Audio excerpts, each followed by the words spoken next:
there's elements of GDPR that clearly didn't work, like that you need to accept cookies, and everyone's like, yeah, click, click, click, click, click, yeah. But what did work is actually not just data scientists, but anyone in business at least started to think a little bit more like, if we're gathering data, it's not just our data, it's also our customers' data. What is the purpose for which we are gathering this data? Did the customer give consent for that?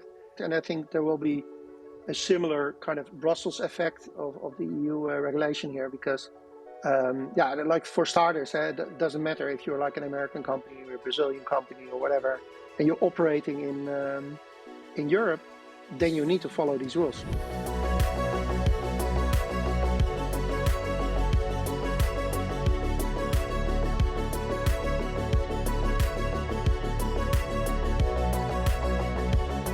All right, everyone. Welcome to another episode of the TWIML AI podcast. I am your host, Sam Charrington, and today I'm joined by Peter van der Putten.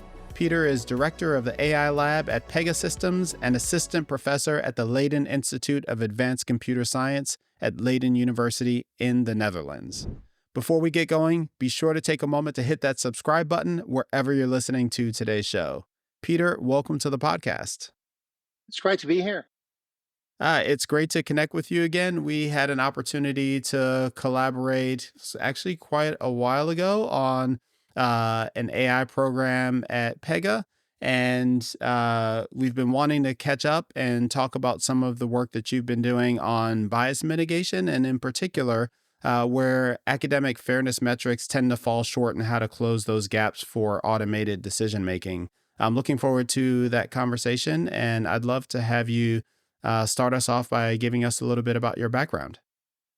Yeah, awesome.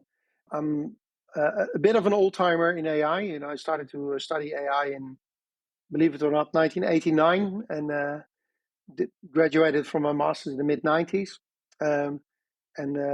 First did a lot of interesting work in, let's say, commercial type research. So with all kinds of different forms of data, like structured data, images, video, semantic search engines, etc. So that was all in the 90s. But then at some point, I it's maybe the typical kind of data scientist. Let's say 5 years into your career, I became a little bit, almost frustrated at all the interesting data science stuff that you build. You do a project, you lift your heels, and then you come back later. And even back then, it was really, it was all on a project base. It was almost like the data science then evaporated, and everyone went back to working the old way. So that's when I decided to join a startup which was more focused on decisioning. So as a way to make AI actionable, how you can make automated decisions in marketing and service and loan applications, claims, and because then the focus is really on embedding AI into a process. Not just, I'm an AI machine learning guy, but not just the AI machine learning, but even the good old fashioned AI, So that's also where it then ultimately ended up at Pega, In the interim, a bunch of new hypes have happened. Deep learning around 2010, generative AI now. It's been quite a journey.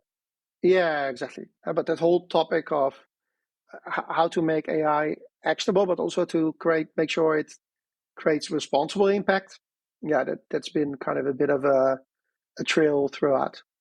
Mm-hmm. And one of the interesting points of context for that has been particularly important for you, being in Europe, is some of the recent regulation that's coming down the line through the European AI Act. Can you introduce us to that and tell us what you see there? Yeah, no, absolutely. Of course, we've been haggling about that EU style for like almost 6 years. 2018, it started with a so-called high-level expert group on AI, and they came together, try to define, what kind of definition of AI should we pick, but also what are some of the key ethical principles like transparency, accountability, robustness, but also fairness. And that then evolved into kind of a proposal for an EU AI Act already a couple of years ago.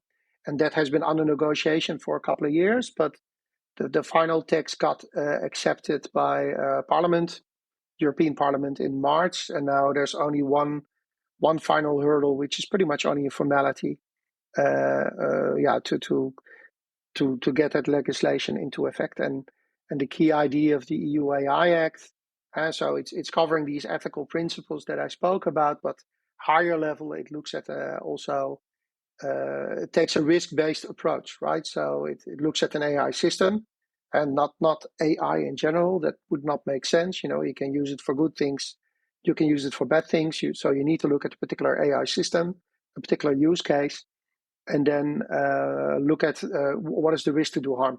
And there are certain things that are not allowed. It's a very small list, like whatever. Uh, um, Social credit scoring, like you have in China, for example. But then there's high risk AI systems and, let's say, regular AI systems. And the higher risk AI systems, for instance, that's come under more scrutiny. I'm curious how it even defines an AI system. What I really liked about the EU AI Act is that it, people didn't start haggling about what is the difference between machine learning and statistics and things like that. It was taking the point of view of, let's say the average consumer or citizen who gets exposed to automated decision making. Yeah, from that perspective, it doesn't really matter if you're being whatever denied a loan or investigated for fraud or whatever it is. It doesn't matter that much whether that's through a machine learning model or through a regression model or through even a combination of models and rules, good old-fashioned AI. In all of those cases, it's an automated decision in an AI system. So from the start, actually, that definition on purpose, the technical definition was kept quite broad, because even purely technically, mathematically, there is no fundamental difference between, let's say, a small neural network or a regression model. Yeah, if you have a neural network without a hidden layer linear transfer function, that's your regression model, right? But it was good that they took that kind of broad approach and then looked more at the use of that AI in a particular system. The current definition is a definition from the OECD that has been accepted.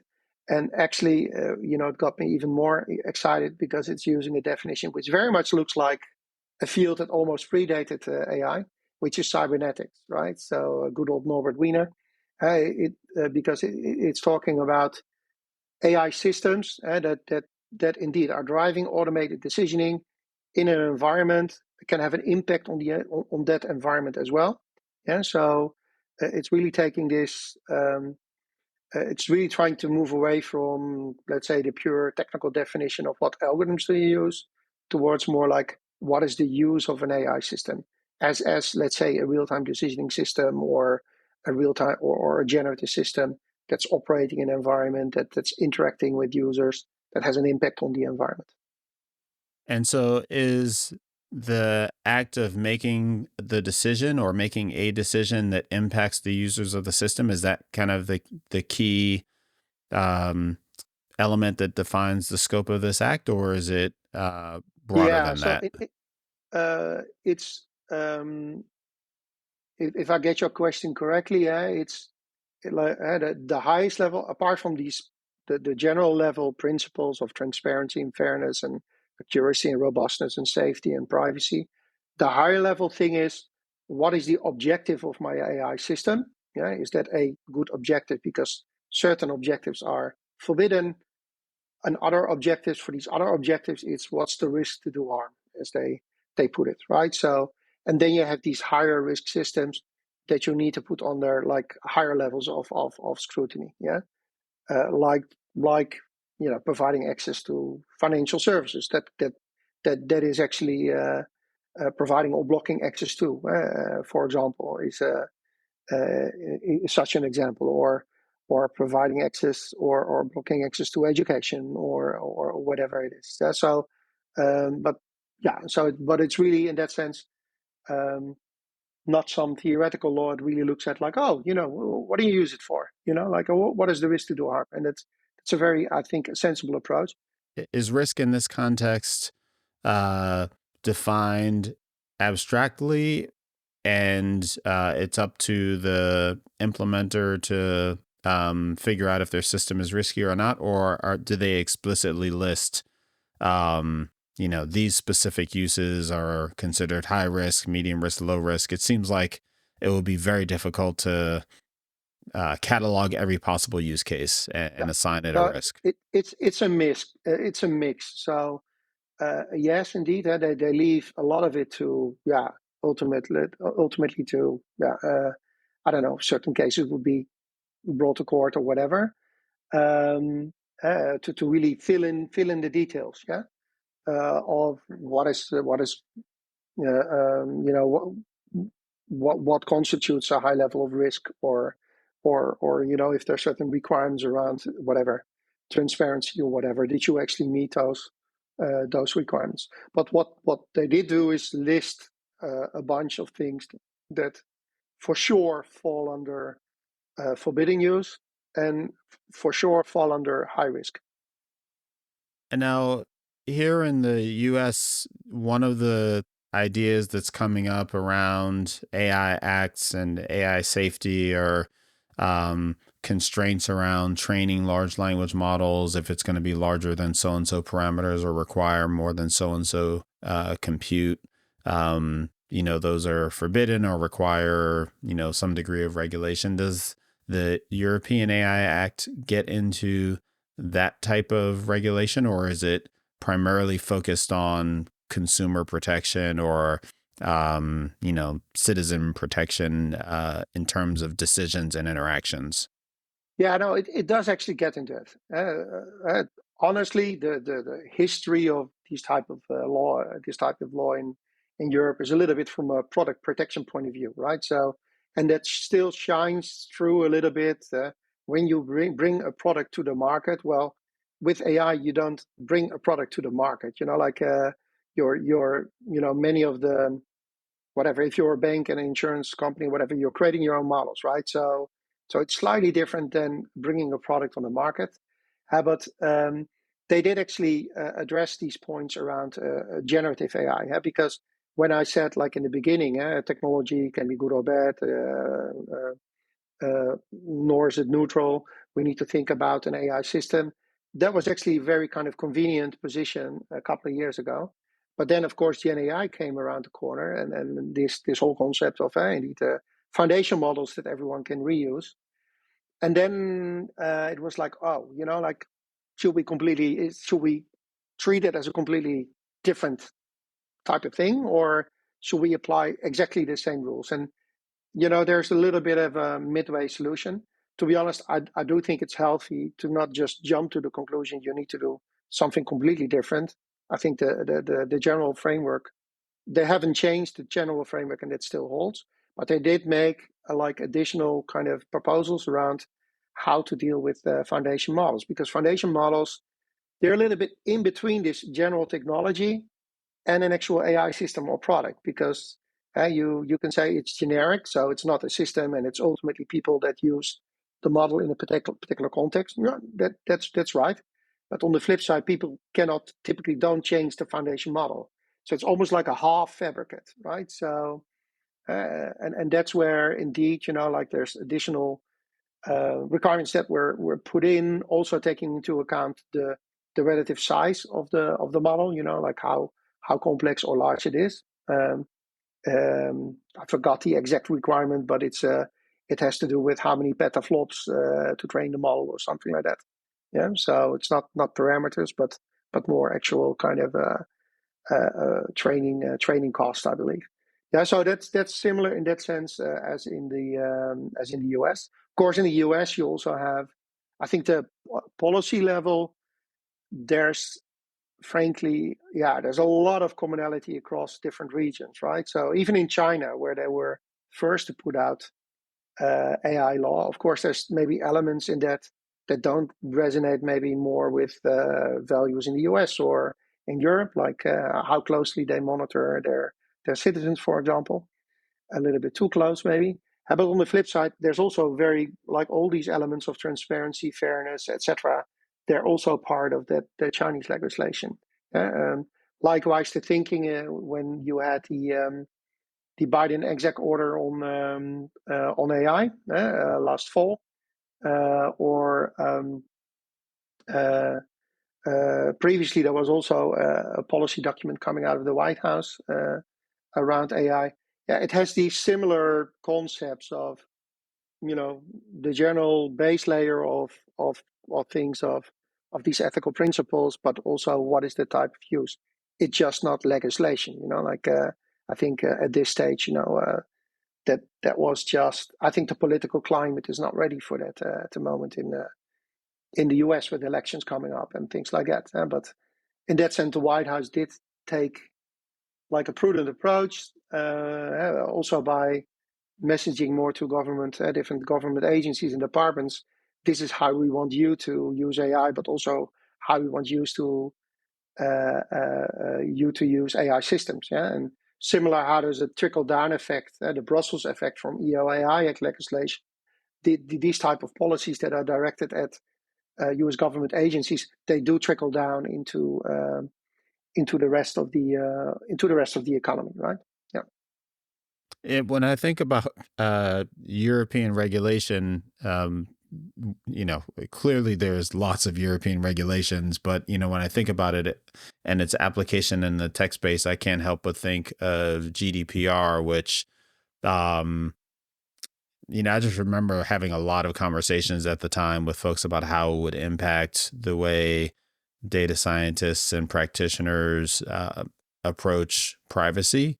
And it had global impact for organizations. Do you expect the EU AI Act to have a similarly broad footprint, or are they talking about things that people are already doing, Yeah. and less about Well, prescriptive things that yeah, people need to do? yeah.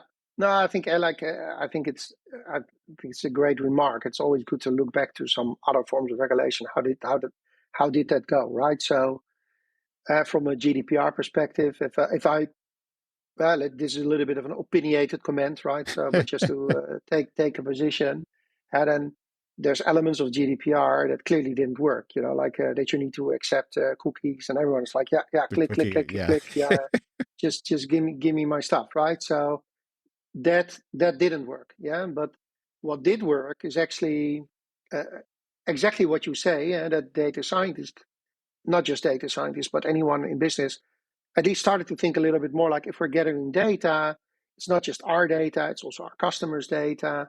What is the purpose for which we are gathering this data? Did we kind of give some level of consent, or did the customer give consent for that? So I think actually the biggest impact is almost like self regulation in a good way, right? Where not self regulation, but how do you call it? That you adapt your behavior in a way. I think that's actually the biggest impact. Not so much the big cases that were brought forward and where where companies or public organizations need to pay big fines. And Yeah, I what I think hear you that's saying that's is actually that quite healthy. Like, I hear you saying that the big impact is establishing standards of care more so than enforcement regime that's going to come and exactly. police the Yeah, market.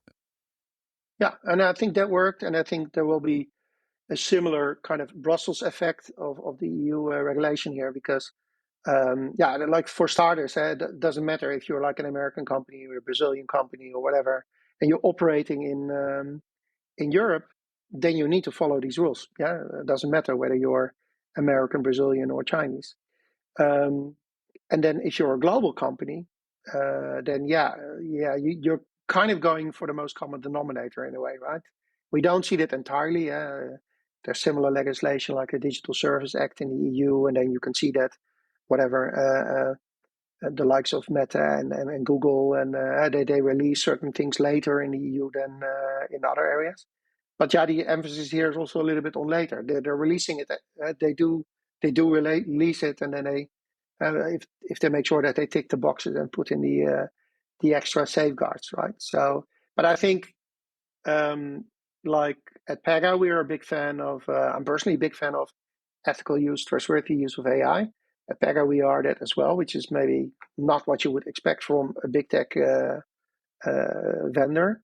But we really support it because I don't think, regardless of whether you have regulation or not, I don't think there's any sustainable future for irresponsible use of AI. And it's a very simple way to think about it, right? So, and it may work in the short run, but in the long run, customers will vote with their feet. Yeah, they will take their business elsewhere. Yeah, so I think in that sense, that's karma aside.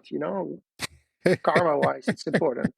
Yeah, but even practically, like to use a fancy word from a utilitarian perspective, ethical perspective, forget principles and karma, it's not going to fly. Like bad uses of AI that might fly in the short term, but it will never fly in the long term. People will just not accept the technology in the long run, indeed take their business elsewhere, right? So I think I think it's very healthy if you create a level playing field in that sense.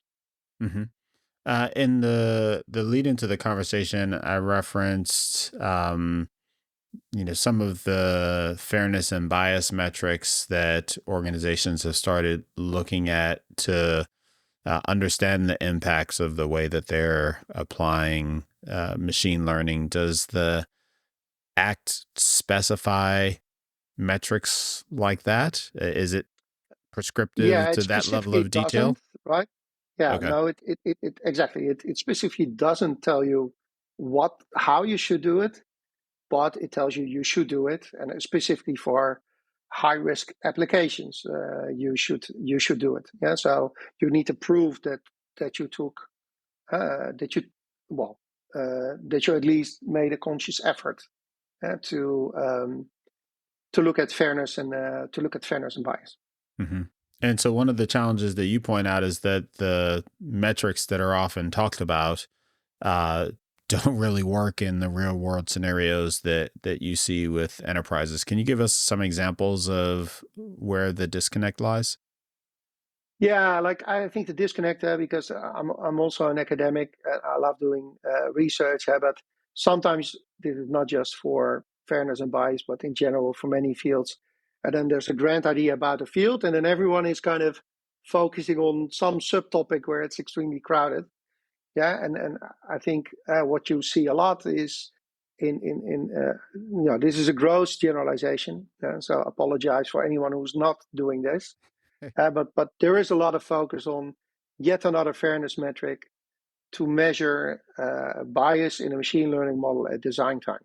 Yeah. So, and you hear Or me yet say a another couple of suite or ensemble of fairness metrics to yeah, choose yeah, from? Yeah. yeah. And I'm not saying that these fairness metrics are not important, but to some degree, there's also not bigger fish, but at least other fish to fry as well. So Which are? well, like if I say we measure fairness in a model, like going back to that regulation, if I don't get my loan, right? So that's not just based on one model, that's a set, probably a default model, maybe a fraud model, but also a whole bunch of rules that go into the mix to decide whether you get a loan or not. And the law, for instance, in the UAI Act, but it's similar with lending legislation in the US. The point is, do you get a loan or not? Yeah, not like just looking at one particular model in a set of models and rules. So you do need to be able to look at a different level, not just at the level of a model, but at the level of a full automated decision, which is a combination of models, rules, data going into these models and rules. Yeah. I mean, Um, is that in what ways is that technically interesting? When I think about the bias metrics that are applied to models, it's typically you are kind of profiling a data set before and after, or a data set before and a decision after, and trying to make inferences between the two. It seems like in the case you're describing, you can just uh, create a larger or broader definition of model and assume that the model is the whole decision. In other words, a lot of these fairness metrics Absolutely. Yeah. don't So really apply to, they're not kind of intrinsic properties of the model. It's more about the data and the decision. yeah, no, but that's a good thing. That's an opportunity. It means that a lot of your fairness metrics, if you have disparate impact or rate ratio or Gini index or we use those, for example, they acquire equally at, let's say, at the decision level than at the model level. Of course, where it becomes interesting then is where it becomes algorithmically interesting is how do you break that down? Like if you have an entire decision that consists of many rules and logic, like how do you trace fairness through such a logic, for example? Or what's also interesting is maybe looking at, you might be generating a lot of different alerts, like I don't know, and this is, by the way, largely an unsolved problem. And I don't know, some of our customers are using decisioning, real-time decisioning, and one-to-one personalization. And then you're talking like deciding across a library of 3,000 next best action recommendations with a model behind each of those, and then tons of rules on top and weightings and whatnot.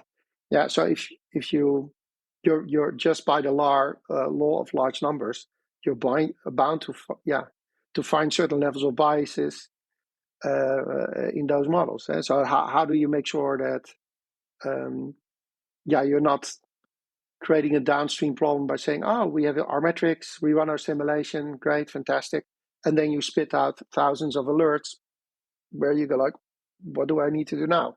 Yeah. So, and I think that problem gets aggravated, which is great for research. We like bigger problems.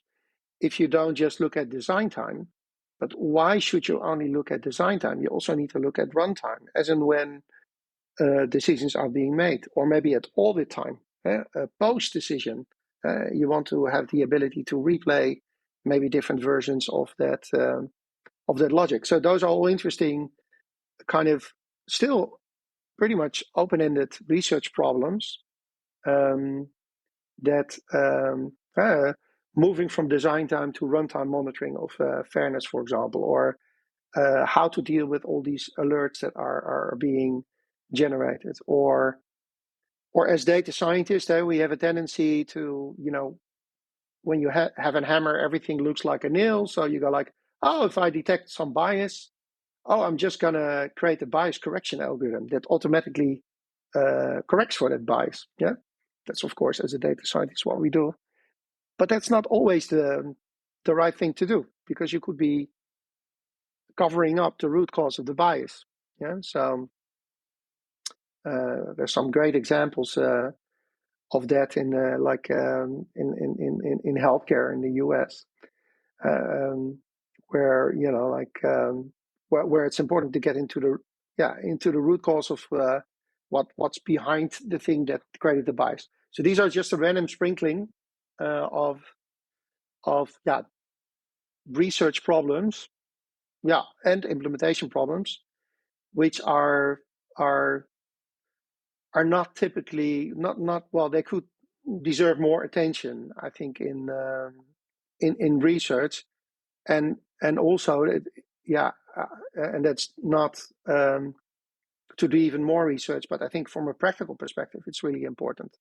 I think these are the real world problems that people who are implementing AI systems in the real world are having to deal with. And so from a practical perspective, like what do you say to someone who has to deal with these problems? How do they go about trying to address them? Yeah. Now, like, so and when people hear compliance, they go like, "Oh, we need to be compliant everywhere." Yeah, and of course you need to be compliant everywhere, but it does mean also that you do need to pick your battles, and you do need to look at like, okay, but where could some real harm be created, right? So I think that would lead you towards focusing on the right areas. For example, if I have whatever. let's say I'm a bank and I'm selling credit cards and loans. Yeah, I can. Yes, I can look at my marketing models. Yes, you want to have some level of fairness checking in there, but the models that determine your limit on your credit card, that's already more interesting. There was this case of someone using an Apple Card and claiming like, "Hey, that's strange. The limit on my credit card is 20 times higher than the limit that my wife gets, right? So what's causing this?" And then some other person retweeted that, and this was about Apple Card, and it was Steve Wozniak, right? So I have the same The thing, original funny, was David right? Heinemeier Hansen. This was shortly Yeah, after the exactly. Apple Card came out. Yeah. Yeah. And they investigated later on. Turned out not to. They couldn't confirm there was a real issue. Just to set the record straight on that one. Yeah. But like do focus. You So in this example, I started to say, hey, you sell credit cards and loans. Yes, you need to look at your marketing decisions, but the decisions that set your limits, or the decisions that decide whether you can have a credit card or not, yeah, or a loan or not, or whether we're going after you for fraud. Those are, of course, uh, even more material decisions. So I think it's healthy in that sense also to also to take this risk-based approach and then see like, hey, where do we need to prevent, where can we prevent damage from happening? Yeah? So uh, that's something that data scientists are kind of, yeah, if you don't think too binary, then you're actually quite open to it, because you can, it's a little bit of a quantitative approach. And when you say, well, where do we expect um, the largest risks, and let's focus on there, and then build it all out. But yeah, I think that would be a good approach. So what? Do Sorry, what focus. specifically is the approach you're suggesting? Well, the approach is to look at this risk to do harm, for example, and then focus on those decisions first. Uh, uh, if I need to prioritize looking at marketing a particular loan versus providing actually access to the loan. Yeah, can you get the loan or not? The loan acceptance. The loan acceptance is more important than the marketing. I'm not saying there should be that we should reduce a bias in marketing, but there is a difference here, right? So I think that could help focus where you want to look. Also, there should be kind of a culture. Um, it should be embedded in the, at risk of sounding fluffy, but in the culture of the organization and the organizational processes as well. Yeah. So if I need to do that next to my day job, and then the moment I find a problem, I'm the one causing trouble. Yeah, that's not a culture where issues are being found and fixed. Yeah. So whereas if it's a culture like, we recognize there's bias in these decisions, there's no way you can eradicate bias completely. There is no way. Yeah. If you reduce bias for one group, it may impact another. But we want to keep it within certain set levels. And it's okay to find areas where, models have drifted, or rules have changed, or the population has changed, and we're getting more into the into the from the green zone into the orange zone. It's okay to find such an issue and solve it. That's a good thing. Yeah. So I think that's yeah. I think that's also important to. So the first thing is like, find the areas where you can cause most harm. That's like your strategic focus. Second is indeed more from a governance operational point of view. There needs to be this culture that it's okay to fix these things, and there's a recognition that it's fine to find issues because at least we can fix them, and there will always be some level of bias. And then it's more into the methods. Yeah, and with the methods, think broader than just a model. Think about automate decisions that are models and rules. Think broader than just doing lots of testing at design time, and then you launch your models and logic, and you never check them again. Yeah, that's wrong. You need to monitor at runtime as well, right? So think a little bit out of the box in that sense. Hmm. And we started talking earlier about kind of this disconnect between the fairness metrics and real world application. Um, does that disconnect get closed by, um, looking at systems in their entirety and not just models, and B, by looking at runtime in addition to design time, or are there other gaps that teams need to be looking at? Yeah, I do think that it's interesting for me to have one leg in industry and one leg in academics. If I put my academics hat on, we suffer from like I'm doing on this call. I apologize. Let me explain this to you one more time because you probably are not getting it. Yeah, but if you flip it around, I think if you almost like an anthropologist would do field research, if you would do AI ethics rather than talking about it, you'll find out what the real issues are. Yeah, so I do think that actually by um, getting into the field, yeah, only then you will find out the bigger issues. And these bigger issues, sometimes they have these things like, culture, organization, blah, blah, blah. But sometimes they're actually a nice data science research puzzle. Yeah. So, like how to deal with tons of alerts, that's a nice data science research puzzle. Or is there a way to continue to check for fairness bias continuously? Nice research puzzle. Yeah. So, or data science puzzle. Yeah. So I do think it's healthy. There's other aspects as well. I don't think we need even more fairness metrics. We have enough of them. There's some interesting work around multi-attribute fairness, right? So I think that's potentially interesting. So if you combine multiple protected fields and not just gender, but the combination of gender and age, right? So young females, middle-aged men. Yeah, are they unfairly treated? Um, but yeah, I do think that getting into yeah getting into practice will lead to interesting research problems. And even so we launched our own ethical bias check. We launched that like 2000, what was it, 2020, something like that, I believe. So um, and then we thought like, okay, then we'll we didn't want to over engineer it, but take it out in the field and then start improving it. But even getting people to adopt it, yeah, and then see how can I build it into my working practice. That's going.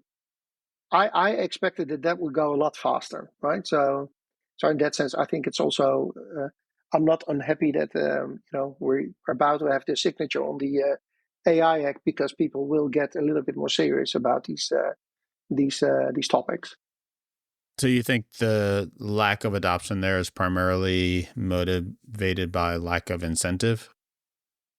It's a little bit lack of incentive. It's also a little bit like that people individually subscribe to that cause, but of course the organization needs to do that as well. Yeah, and then like as usual, like how do you operationalize this? That's the biggest hurdle. Yeah, so um, it is something that also indeed more in my academic research we intend to do a project on bias and fairness.